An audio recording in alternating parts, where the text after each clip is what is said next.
사도행전 2장 37절에서 41절까지 교독하겠습니다. 제가 먼저 읽겠습니다. 그들이 이 말을 듣고 마음에 찔려 베드로와 다른 사도들에게 물어 이르되 형제들아 우리가 어찌할꼬 하거늘 베드로가 이르되 너희가 회개하여 각각 예수 그리스도의 이름으로 세례를 받고 죄 사함을 받으라. 그리하면 성령의 선물을 받으리니 이 약속은 너희와 너희 자녀와 모든 먼데 사람 곧 주 우리 하나님이 얼마든지 부르시는 자들에게 하신 것이라 하고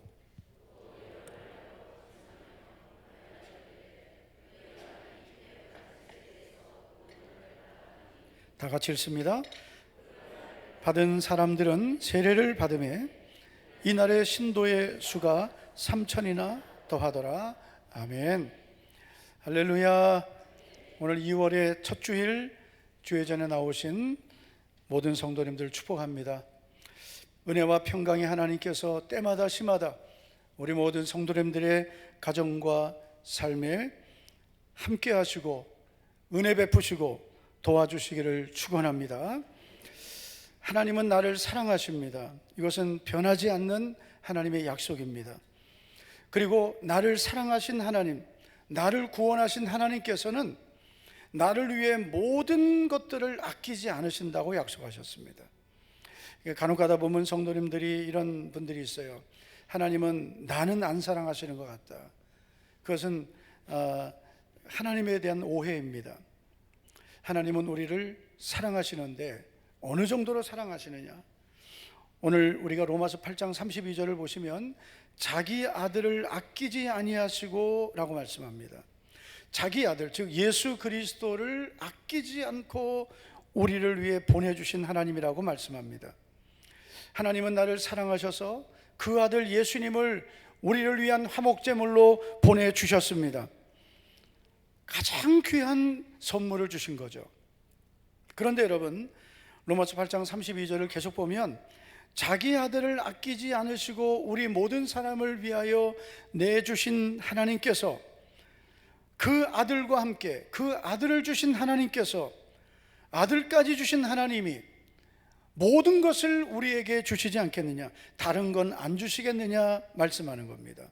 그 아들도 우리를 위한 화목제물로 십자가에 내어주신 하나님께서 아들까지 우리를 위해 주신 하나님이 다른 것 안 주시겠느냐? 다른 것 다 주신다는 약속입니다.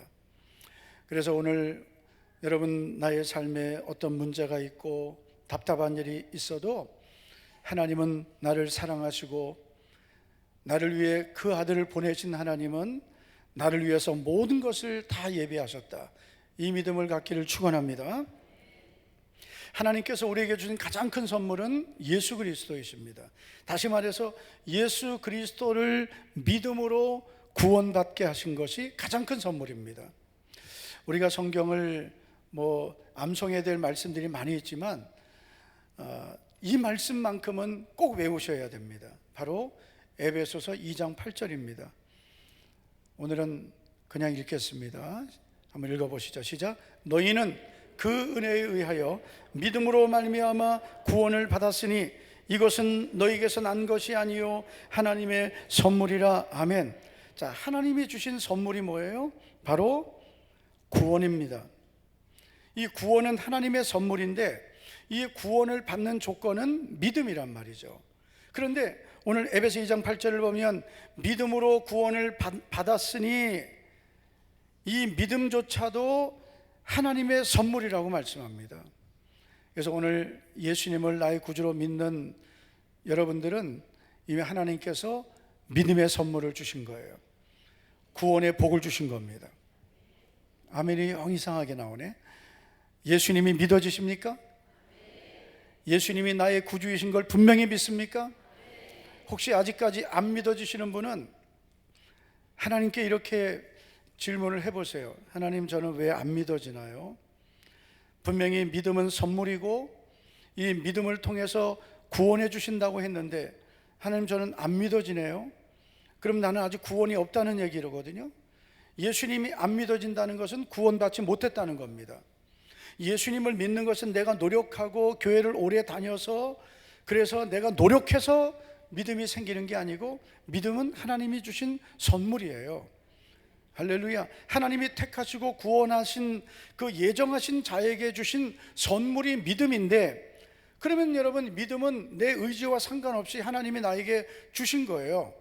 그냥 믿어져야 정상인 거예요. 그 사람이 구원받은 사람이요. 나는 아무리 교회 다녀도 안 믿어진다. 둘 중에 하나, 구원과 상관없이 교회를 다니든지, 아니면 아직 내가 하나님 앞에 내 마음을 다 열지 않은 거예요. 하나님 편에서 보면은 100% 하나님 은혜입니다. 믿음은 하나님의 선물입니다. 그런데 우리 편에서는 하나님이 주신 그 믿음의 선물을 내가 받아들여야 되는 거죠. 아멘입니까? 예. 그래서 예수님은 믿어지는 거예요. 한번 따라합시다. 예수님은 믿어지는 것입니다. 예수님 믿어지는 게 복이에요. 오늘 교회 안에 보면은 예수님을 안 믿고 교회에 다니는 분들이 많이 있습니다. 그분들에게도 하나님께서 은혜를 주셔서 믿음의 선물을 받고 구원의 복을 받기를 축복합니다. 우리 목자교회 2부에 나오신 모든 성도님들은 한 사람도 교회만 다니지 말고 예수님을 나의 구주로 믿기를 축원합니다. 그래서 구원은 100% 하나님의 은혜인데, 이 구원의 선물을 하나님이 우리에게 주실 뿐 아니라 하나님의 자녀된 우리에게 많은 것을 선물로 약속하셨습니다. 여러분, 우리가 예수님을 믿으면서 하나님께서 우리에게 주시고자 하는 이 많은 선물을 받으시기를 축복합니다. 오늘 아침에 인천에 사시는 우리 장모님 전화가 왔어요. 왜 전화하셨냐면은 이제 택배가 잘 도착했다, 고맙다고. 제 아내가 전화를 받았는데 사랑한다고 그러시더래요. 뭘 받으시면 꼭 사랑한다 하시더래요. 그래서 참 그런 것 같습니다. 우리가 무엇인가를 받는다는 것은 너무 행복한 거죠. 그런데 우리가 사람에게 받는 것도 우리에게 기쁨을 주지만 하나님이 나에게 주시는 선물을 받을 때 얼마나 기쁘겠어요. 여러분, 하나님께서 우리에게 주시는 많은 선물에 대한 약속이 있습니다. 그 선물 많이 받으시기를 축복합니다. 자, 하나님께서 하나님의 자녀에게 약속하신 이 선물들이 많이 있는데 몇 가지만 살펴보면 이렇습니다. 첫째는 은사가 선물입니다. 여러분, 우리가 태어날 때부터 우리에게 주어진 재능, 선천적인 재능이 있죠. 요즘에 그 아시안컵 축구 얘기해서 미안합니다만, 축구 저는 몰랐어요. 유튜브에 자꾸 떠서 보니까 축구 지금 시즌이더라고요. 그래서 우리나라가 사우디아라비아를 이겼잖아요. 할렐루야. 할렐루야. 이 할렐루야까지 나오면 안 되는데, 호주도 이겼어요. 호주도. 이제 4강도 이기고 이제 우승컵을 들어야 되는데, 근데 저는 이제 그걸 보면서 그런 생각을 했어요. 야, 정말 이강인, 물론 이제 손흥민 선수도 잘하지만 우리 여자 성도님들도 손흥민은 알죠? 권주아 집사님 압니까? 알아요? 네. 이강인 압니까? 어우야, 대단하네. 우리 성경의 인물 다 아십니까? 이강인 선수가요, 슛돌이 출신인 거 아세요? 몰라요, 집사님?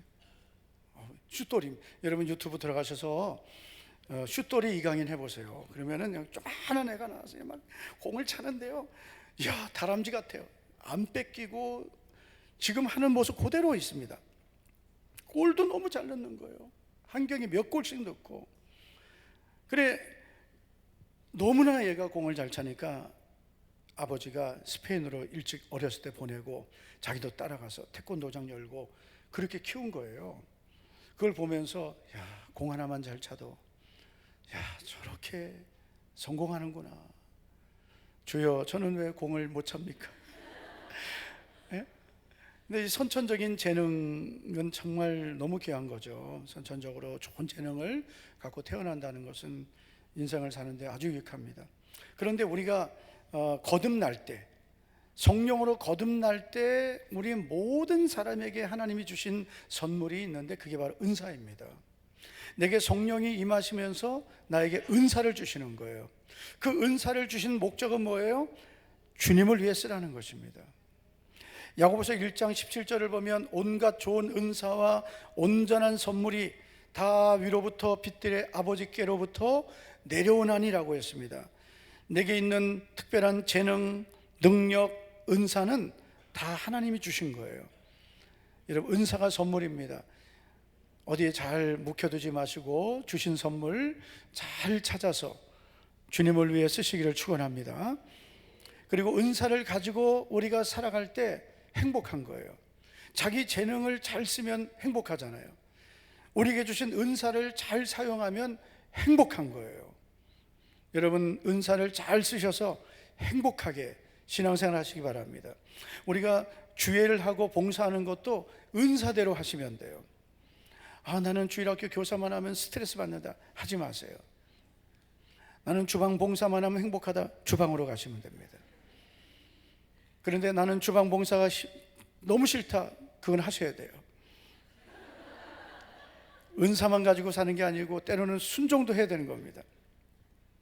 그래서 여러분, 전도는 은사도 있습니다. 그러나 명령이기도 합니다.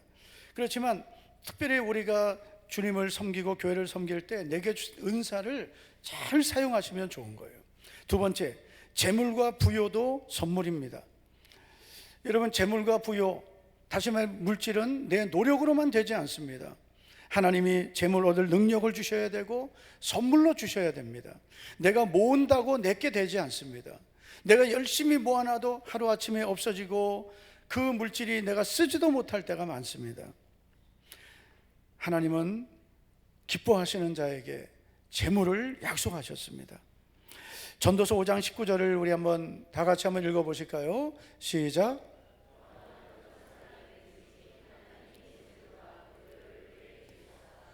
능히 누리게 하시며 제 몫을 받아 수고함으로 즐거워하게 하신 것은 하나님의 선물이라. 아멘. 재물과 부요 자체만이 선물은 아니에요. 그 재물과 부요를 하나님이 주실 뿐 아니라 그 재물이 있을 뿐 아니라 그걸 누리고 즐거워하게 하신 것이 선물이에요. 많아야만 그게 복이 아닙니다. 하나님이 내게 주신 것이 많든 적든 그것을 우리가 누리는 것이 복이고 즐거워하며 살게 하신 것이 복이에요. 재물이 근심이 되면 복이 안 됩니다. 하나님이 재물을 주실 때는 근심과 겸하여 주지 않는다 그랬습니다. 특별히 여러분, 우리 성도님들이 젊었을 때도 재물과 부요의 복을 받기를 축복합니다. 그러나 여러분, 특별히 우리의 인생의 후반전에 하나님께서 주시는 노년의 복이 있기를 축원합니다. 아브라함이 노년의 복을 받아서, 여러분, 그 아브라함의 노년은 근심이 없고 하나님이 아브라함의 노년에 엄청난 복을 부어주셨습니다. 재물과 부요의 복도 하나님의 선물로 받기를 축원합니다. 세 번째는 자녀도 선물입니다. 시편 127편 3절을 보시면, 보라, 자식들은 여호와의 기업이요 태의 열매는 그의 상급이라. 기업과 상급, 선물입니다. 여러분, 자녀는 내 것이 아니라 하나님이 맡기신 것이고 하나님이 선물로 주신 겁니다. 여러분의 자녀가 기쁨이 되기를 축복합니다. 여러분의 자녀가 여러분의 인생의 기쁨이 되고 여러분 자녀가 자랑거리가 되기를 축원합니다. 건강도 선물입니다. 여러분, 건강이 노력으로만 되지 않습니다. 우리가 운동도 해야 되고 관리도 해야 되지만 특별히 건강은 선물입니다. 건강하지 않은 분들은 여러분, 하나님께서 주시는 건강의 선물을 구하시기 바랍니다. 마가복음 5장을 보면 12해를 혈루병으로 앓던 한 여자가 있습니다. 많은 의원에게 많은 괴로움을 당하고 가지고 있는 모든 것도 다 잃어버리고 거기다가 병은 더 심해졌습니다. 더 이상 소망이 없을 때 예수님에 대한 소문을 듣고 내가 예수님의 옷자락이라도 만지면 나을 것을 믿었습니다. 그리고 예수님의 뒤로 와서 예수님의 옷에 손을 대었을 때 예수님이 돌아보시고 누가 내 옷에 손을 대었느냐. 이 여자가 자기에게 일어난 일들을 예수님께 다 아뢰니까 이때 예수님이 이렇게 말씀하시죠. 마가복음 5장 34절을 보면 예수께서 이르시되 따라 내 믿음이 너를 구원하였으니 평안히 가라. 내 병에서 놓여 아멘 할 준비하세요. 건강할지어다. 건강할지어다. 여러분, 의사들은요 나을 병도 잘 모르겠다고 합니다. 의사들 말 들으면 다 죽어야 돼요. 의사들 말 들으면 소망이 안 생깁니다. 소망은 오직 예수님밖에 없습니다. 예수님은 내 병에서 놓여 건강하라 했습니다. 병은 여러분 우리가 가지고 있지 않아야 돼요. 빨리 그 병을 놔버려야 돼요. 병에서 자유를 얻기를 축복합니다. 한번 따라 합시다. 예수 그리스도의 이름으로 병만은 떠나갈지어다. 질병은 떠나갈지어다. 건강할지어다. 네. 건강의 복을 받으시기 바랍니다. 건강은 선물입니다. 다섯 번째, 직분도 선물입니다. 하나님께서 하나님의 섭리와 주권 가운데 우리에게 맡기신 것이 직분입니다. 디모데전서 1장 12절을 보면 나를 능하게 하신 그리스도 예수 우리 주께 감사함은 나를 충성되이 여겨 내게 직분을 맡기셨다. 직분은 선물입니다. 민수기 18장 7절을 보면 너와 네 아들들은 제단과 휘장 안의 모든 일에 대하여 제사장의 직분을 지켜 섬기라. 내가 제사장의 직분을 너희에게 선물로 주었은즉 거기 가까이 하는 외인은 죽임을 당할지니라. 제사장 직분은 선물로 주셨다 그랬어요. 제사장 직분만이 아닙니다. 주님의 교회에서 우리에게 맡겨주신 모든 직분은 선물입니다. 할렐루야. 영광스러운 직분입니다. 선물로 주신 겁니다. 내가 자격이 돼서 주신 게 아닙니다. 인정해 주시고 기대하시고 맡기신 것이 직분입니다. 잘 감당해서 여러분의 직분이 축복의 통로가 되기를 바랍니다. 이런 선물을 말한다면 너무나 많습니다. 여러분, 우리에게 주신 은사도 선물이고 재물도 부여도 선물이고 자녀도 직분도 건강도 믿음도 다 선물인데 정말 우리가 하나님 앞에 꼭 받아야 될 선물이 있습니다. 하나님의 자녀가 된 이 믿음의 선물을 받은 우리가 다른 거는 몰라도 가장 우리가 사모하고 받아야 될 선물이 바로 성령님이십니다. 성령의 선물을 받기를 축원합니다. 오늘 보면 사도행전 2장 38절을 보면 그리하면 성령의 선물을 받으리니라고 했습니다. 성령은 선물로 약속하셨습니다. 요한복음 4장 10절을 보면 예수님께서 수가성의 여인과 말씀하시죠. 이런 말씀하십니다. 네가 만일 하나님의 선물과 또 내게 물 좀 달라 하는 이가 누구인 줄 알았더라면 네가 그에게 구하였을 것이요 그가 생수를 내게 주었으리라. 생수, 즉 성령은 하나님의 선물이라. 하나님의 선물을 구해야 됩니다. 할렐루야. 하나님께서 우리에게 약속하신, 구원받은 우리에게 약속하신 가장 귀한 선물, 하나님 자신입니다. 성령입니다. 예수님을 믿고 구원받은 성도, 성령을 받은 사람입니다. 그렇지만 이 성령을 이미 성령으로 거듭난 하나님의 자녀가 되었을지라도 거기에서 끝나지 말고 오순절 성령이 임하셨던 초대교회 성도들처럼 성령의 선물을 또 받아야 되는 거예요. 할렐루야. 이 성령의 선물을 받아야 우리가 믿음의 사람이 되는 겁니다. 예수님을 믿고 성령으로 거듭나긴 했는데 이 성령의 은혜가 없으면 그 믿음이 지속되지 않습니다. 자꾸 넘어지고 시험 들고 문제 앞에 주저앉습니다. 마귀가 가지고 노는 사람 됩니다. 여러분, 성령 충만하지 않으면 결국 우리는 이 성령과 육신의 소욕은 반비례한단 말이에요. 성령의 소욕이 강하면 육신의 소욕은 줄어들고 육신의 소욕이 강하면 성령의 이 역사는 줄어드는 거예요. 그래서 내가 성령 충만해야 육신의 소욕을 날마다 죽이고 사는 것입니다. 만약에 우리가 예수님을 믿는데 성령 충만하지 않아요? 성령의 선물을 받지 못하고 살아요? 그럼 어떻게 됩니까? 교회는 다니고 예수님을 믿어도 항상 내 안에는 갈등만 있는 거예요. 내가 왜 이럴까? 내가 왜 이렇게 살까? 나는 왜 이렇게 죄를 짓고 믿음으로 살지 못할까? 이런 갈등만 하게 되는 것입니다.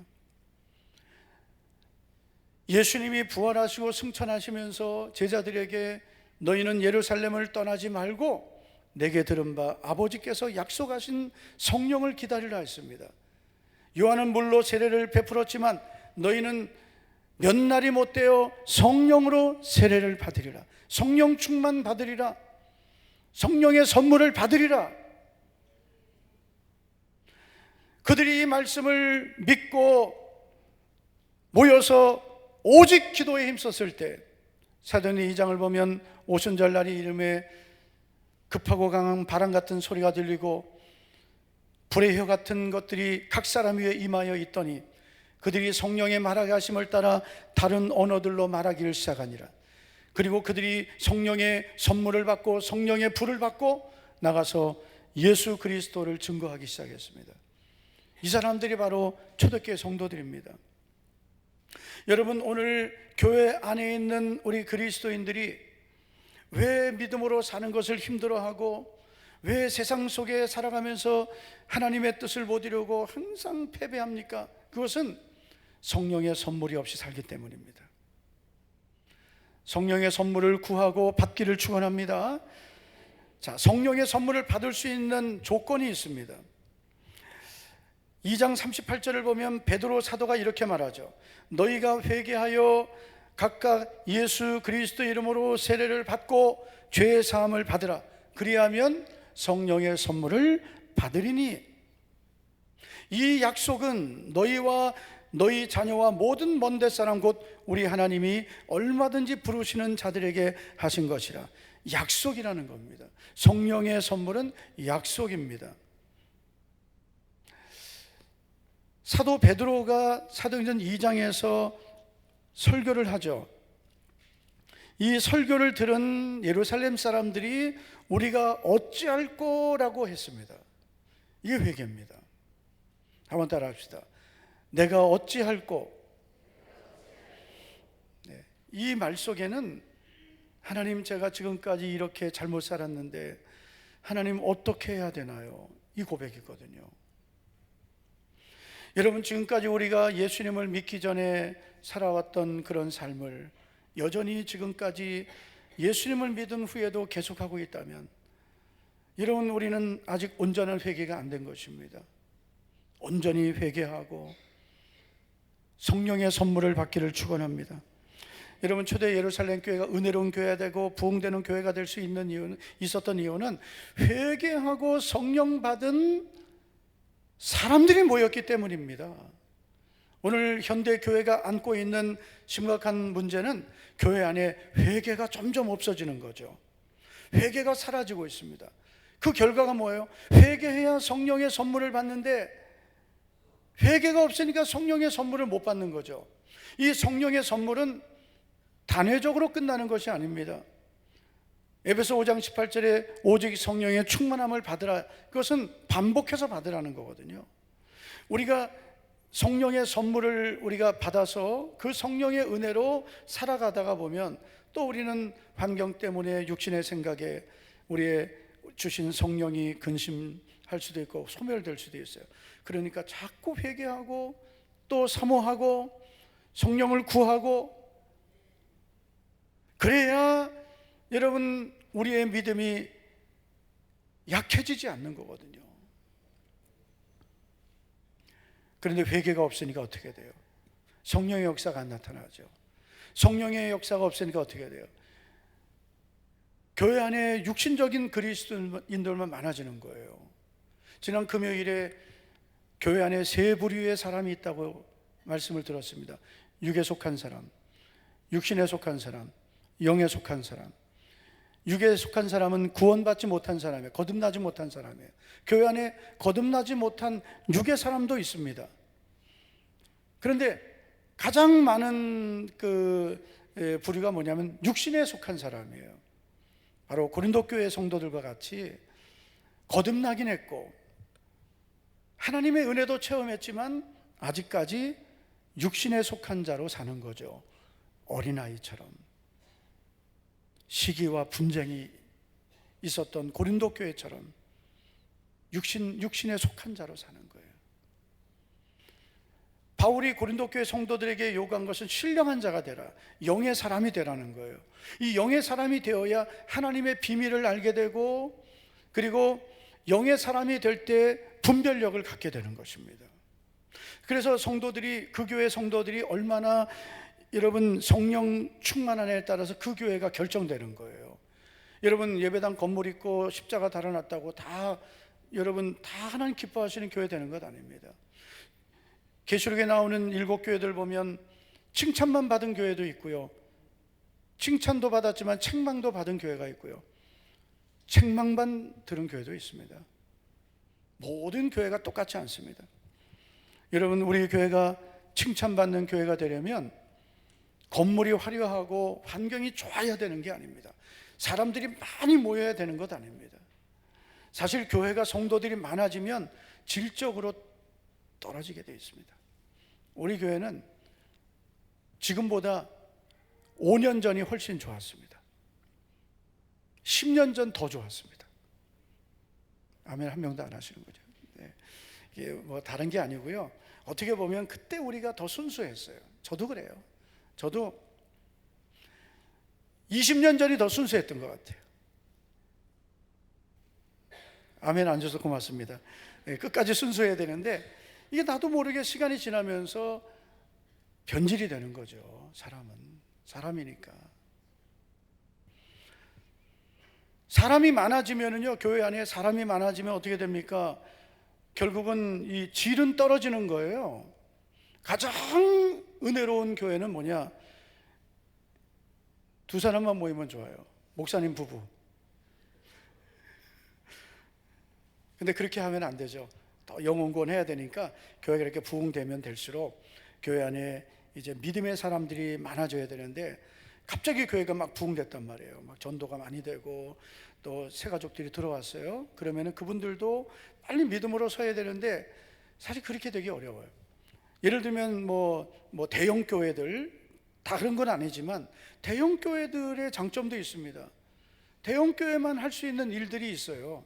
뭐 예를 들면 우리 교회에서 연합 집회를 하려고 할 때 못 하거든요. 왜 못 합니까? 일단 공간이 안 돼요. 적어도 한 2,000석 이상은 돼야 연합 집회를 하는데 우리 교회는 800석에 안 됩니다. 주차장도 안 돼요. 네. 그래서 큰 교회만 할 수 있는 일은 있습니다.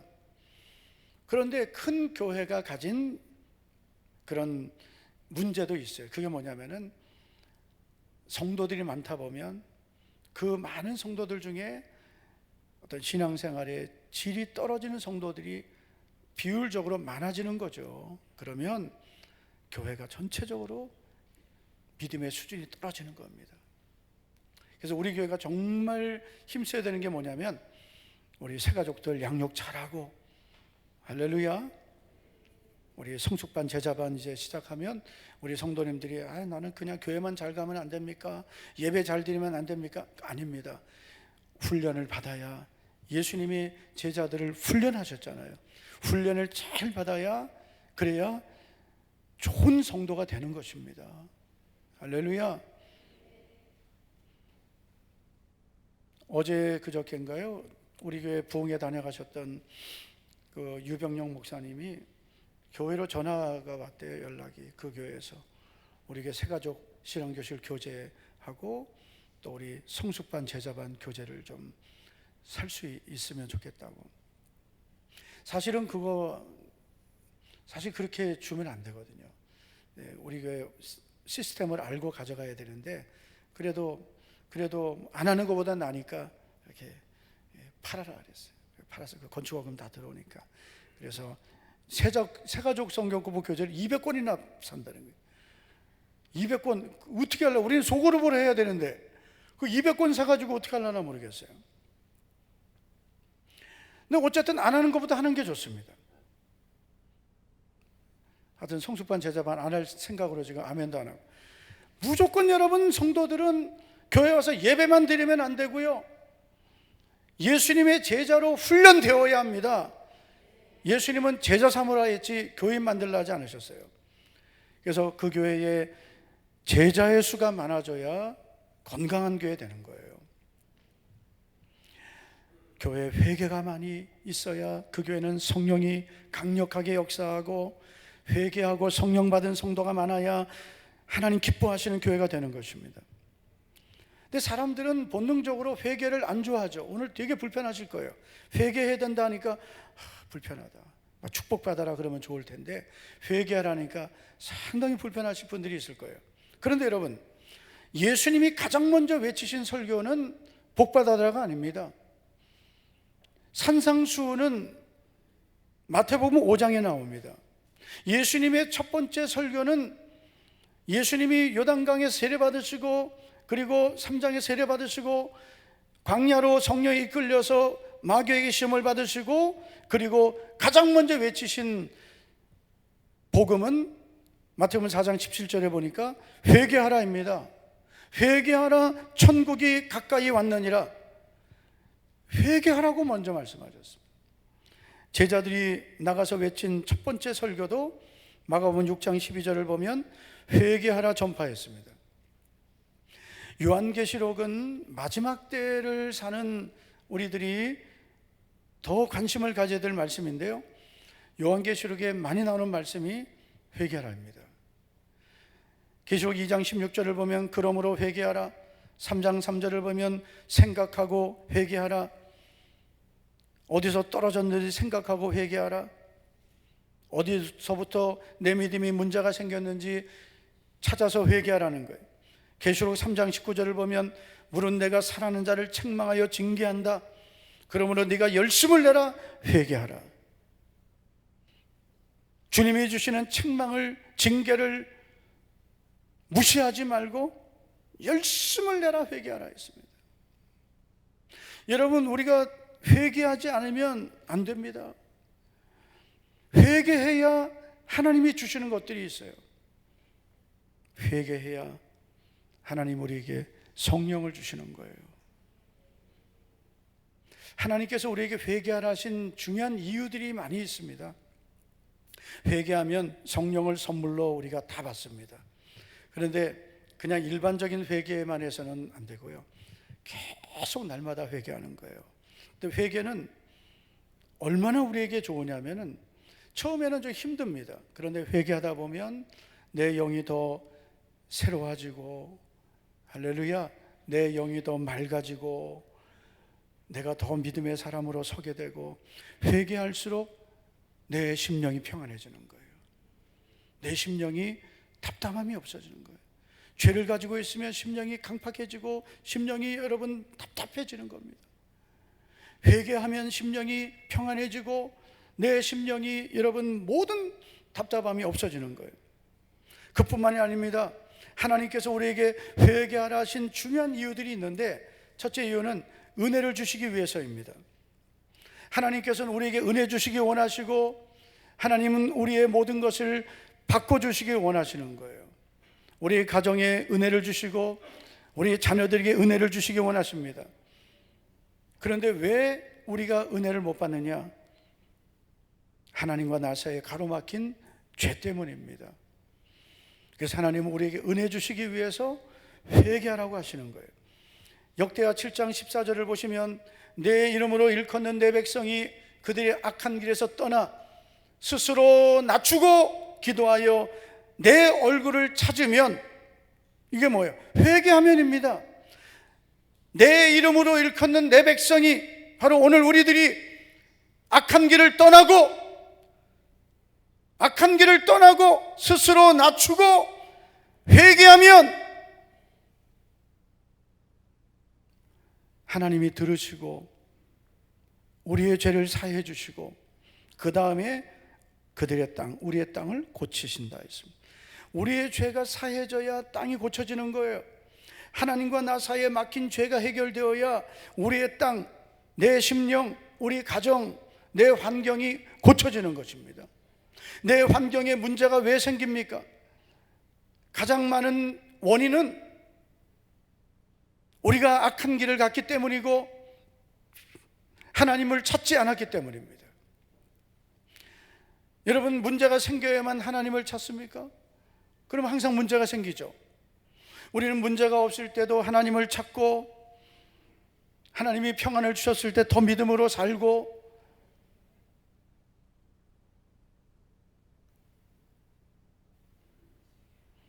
주일만 딸랑 나오는 신앙 가지고 어떻게 우리가 신앙생활 믿음으로 하겠습니까? 예? 물론 교회만 열심히 나오고 세상 일은 뒷전을 하라는 건 아니에요. 그러나 먼저 해야 될 것은 먼저 그의 나라와 그의 의를 구하라 그랬잖아요. 하나님을 경외하는 믿음부터 갖고, 그리고 열심히 살아야죠. 바빠가지고 예배 못 드리고, 바빠가지고 주일 빠지고, 바빠가지고 기도 생활 안 하고. 여러분, 계시록에서 계속 강조하는 게 뭡니까? 깨어 있어라, 깨어 있어라, 깨어 있어라. 성경에 깨어 있으라는 건 다 기도하라는 거거든요. 여러분, 생각 많이 하고 똑똑하다고 그 사람이 믿음 지킬 수 있는 건 아닙니다. 예?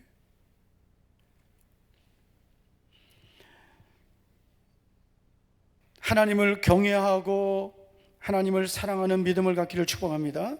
하나님은 우리의 땅을 고쳐주기 원하시는 거예요. 그래서 회개하라. 하나님이 우리를 막 징계하시려고 하는 게 아니에요. 내가 너희의 땅을 고쳐주기 원하는데, 너희 가정을 내가 돕기 원하고, 내 사업도 돕기 원하고, 내가 너를 붙들어 주길 원하는데, 그렇다면 너는 빨리 악한 길을 떠나야 되고 내 얼굴을 구하라. 그러면 내가 너를 용서해 줄 것이다. 그리고 너희의 땅을 고쳐줄 것이다. 약속하셨습니다. 두 번째, 회개하라고 하신 이유는 기도 응답을 주시기 위해서입니다. 하나님은 그의 자녀들인 우리에게 기도 응답을 약속하셨습니다. 구하라, 주실 것이요. 찾으라. 그 다음 여러분 해보세요. 구하라, 주실 것이요. 찾으라, 찾을 것이요. 두드리라, 열릴 것이다. 너희가 악한 자라도 자식에게 좋은 것을 줄 줄 알거든. 하물며 하늘에 계신 너희 아버지께서 구하는 자에게, 누구에게요? 구하는 자에게 좋은 것 주시지 않겠느냐. 하나님은 우리가 구하면 좋은 것 주신다고 했습니다. 우리 1000번째 네 번째예요. 132번째입니다 오늘이. 1000번째 하면서도 응답 못 받으면은요, 접시에 물 받아서 코 갖다 박으세요. 예? 1000번째 하면서 왜 응답을 못 받아? 아니, 구하면 주신다. 찾으면 찾게 하시고, 두드리면 열어주신다. 악한 자도 자식에게 좋은 것 줄 줄 알거든. 하물며 하나님이 구하는 자에게 안 주시겠느냐? 좋은 것 주신다 했습니다. 그런데 여러분, 왜 아무리 기도해도 응답을 못 받습니까? 그 이유는 시편 66편 18절을 보면, 내가 내 마음에 죄악을 품었더라면 주께서 듣지 아니하시리라. 내 마음에 죄가 있을 때 기도해도 응답이 없다는 것입니다. 미가서 3장 4절을 보면, 그때 그들이 여호와께 부르짖을지라도 응답하지 아니하시고, 그들이 고난을 당해서 하나님께 기도해도 응답하지 않는다는 거. 왜요? 그들의 행위가 악했던 것만큼 그들 앞에 얼굴을 가리시리라. 그들이 죄를 가지고 하나님과 막혀있기 때문에 부르짖어도 응답이 없다는 거죠. 그래서 하나님께서 왜 우리에게 그렇게 회개하라 회개하라 하십니까? 응답해 주시기 위해서. 아이들이 이제 밖에서 있다가 놀다가 들어오면은 이제 배고프다 그러죠. 그러면은 어떻게 합니까? 손 씻고 와라. 아, 아니에요, 나 밥부터 먹을래. 그러면 안 줍니다. 손 씻고 와라. 씻고 와서 먹어라. 씻고 와서. 다 하나님이 차려 놓으셨어요. 다 예비해 놓으셨어요. 우리에게 뭐라고 하십니까? 회개하라. 회개하면 다 주겠다. 참 정말 안타까운 것은요, 우리가 참 이 회개하는 것을 너무 힘들어하는 건데요, 회개 어려울 거 없습니다. 한번 따라합시다. 주여, 저는 연약합니다. 저는 부족합니다. 하나님 뜻대로 살 수가 없습니다. 내 힘으로는 하나님 뜻대로 살 수가 없습니다. 주여 도와주시옵소서. 불쌍히 여겨주시옵소서. 그리고 겸손하게 주님, 저는 연약합니다. 부족합니다. 주님 뜻대로 살기엔 너무나 부족합니다.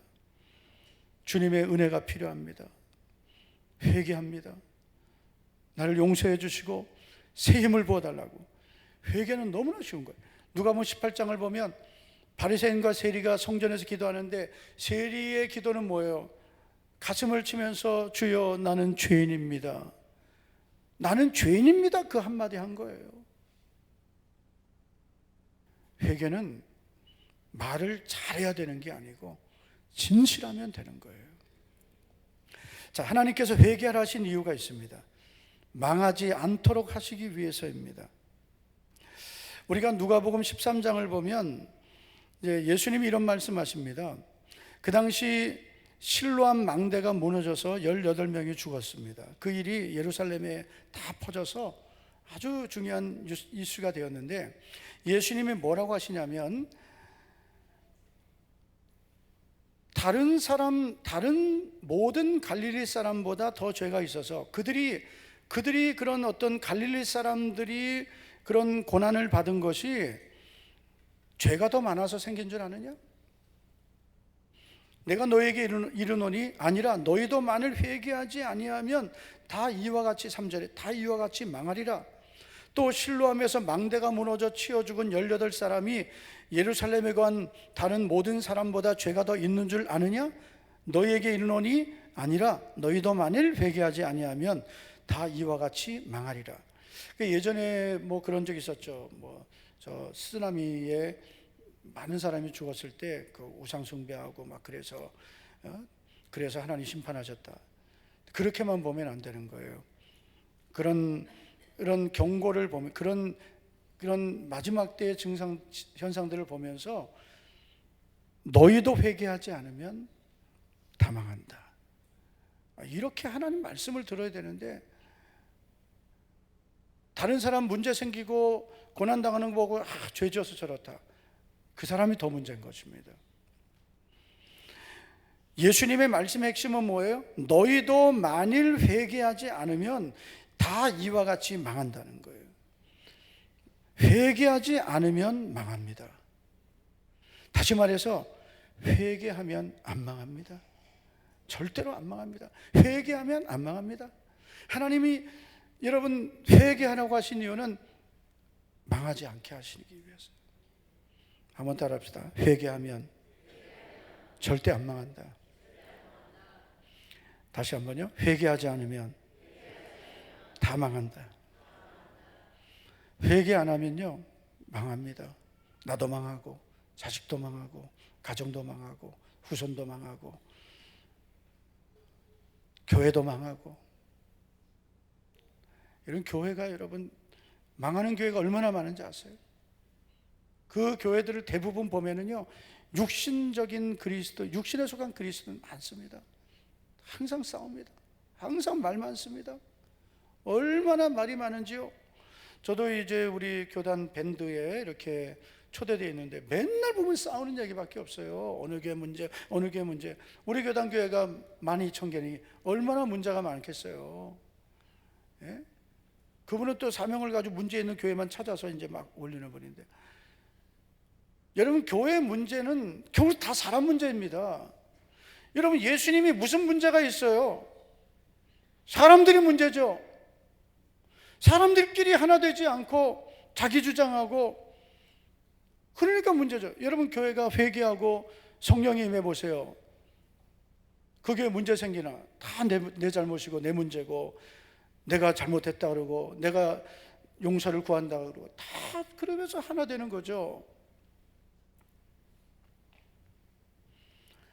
회개하지 않으면 다 망합니다. 회개하지 않으면 대한민국도 망합니다. 지금 심각합니다, 여러분. 대한민국이 자유민주주의 국가가 되어야 되는데 선거 잘합시다, 여러분. 하여튼 선거날 선거만 안 하고 와봐야 돼. 다 투표하셔야 돼요. 그리고 정말 저는 어느 정당을 지지하는 건 아니에요. 그렇지만 하나님의 말씀을 반대하는 곳은 안 됩니다, 여러분. 이쪽 동네는 아멘을 안 하네. 하나님의 말씀에 반하는 그런 후보는 안 되는 거예요. 아무리 똑똑하고 뭐 실력이 있어도 안 됩니다. 그런 분들이 국회 가서 뭐가 되겠어요? 여러분, 교회 폐쇄법을 발의했던 국회의원들 누군지 아십니까? 자, 김장훈 혹시 아세요? 교회 폐쇄법 여러분 발의됐었어요. 거기에 동의한 그 국회의원 명단 다 있습니다. 아직 모르셨어요? 코로나 때 교회 폐쇄하자는 법을 만들자 했습니다. 제가 김장로님 든 김장로님이 좀 돌리세요. 그거는. 교회를 폐쇄하자는데 여러분 그런 후보를 찍어야 됩니까? 열받아라. 교회를 폐쇄하자니까. 이름, 정당, 전화번호 다 있습니다. 잘 보셔야 돼요. 뭐 하다가 지금 망합니다. 회개하지 않으면. 여러분, 대한민국이 하나님의 말씀을 떠나면 망하는 겁니다. 교회가 타락하면 망하는 겁니다. 그리스도인들이 타락하면 망하는 겁니다. 대한민국이 여러분, 우리나라 여러분 휴전 국가입니다. 대한민국은요 지금 보이지 않는 내전 중입니다. 이념으로 싸우고 있는 중입니다. 지금 정신 똑바로 차리고 기도하고 하나님의 말씀이 흐트러지지 않도록 정말 우리 기도하면서 하나님 주신 이 복음의 자유를 지키고, 그리고 우리 한국교회가 바로 서야 되고, 저 북한도 휴전선 열려서 복음으로 통일돼야 되고, 무너진 그 많은 교회들을 다시 재건해야 되고요. 네? 지하에서 눈물로 기도하는 성도들이 그 바벨론 포로에서 돌아오듯 다시 회복할 수 있도록 우리가 기도해야 되는 겁니다. 그러려면 우리가 정말 회개해야 돼요. 회개 많이 하고 하나님의 은혜를 구해야 될 줄 믿습니다. 회개해야 성령이 임하고, 성령이 임하여 능력의 사람이 되고, 능력의 사람이 되어야 하나님 뜻을 이룰 수 있습니다. 회개하면 여러분 하나님께서 우리의 땅을 고쳐주시고, 회개하면 하나님께서 응답해 주시고, 회개하면 망하지 않게 해주십니다. 회개하지 않으면 망합니다. 회개하지 않고 기도하면 응답이 없습니다. 회개하지 않고 신앙생활하면 예수님을 믿어도 다 문제투성이에 삽니다. 이번 주간은 우리 회개 주간입니다. 철저히 회개하고, 그동안 교회를 다닌다면서도 미지근한 신앙생활한 거 회개하고, 기도한다면서도 여러분 입술로는 기도하고 그 입술로 또 부정적으로 남의 말하고 죄짓던 거 회개하고. 여러분 정말 우리가 남의 말한 거 회개 많이 해야 돼요. 비판한 거 회개해야 됩니다. 원망한 거 회개해야 됩니다. 믿음으로 살지 않은 것 회개합시다. 그 회개만 많이 해도 이번 주간 하나님께서 우리에게 큰 응답을 주실 것입니다. 회개하여 성령의 선물을 받고 그 성령의 은혜로 살아가기를 축원합니다.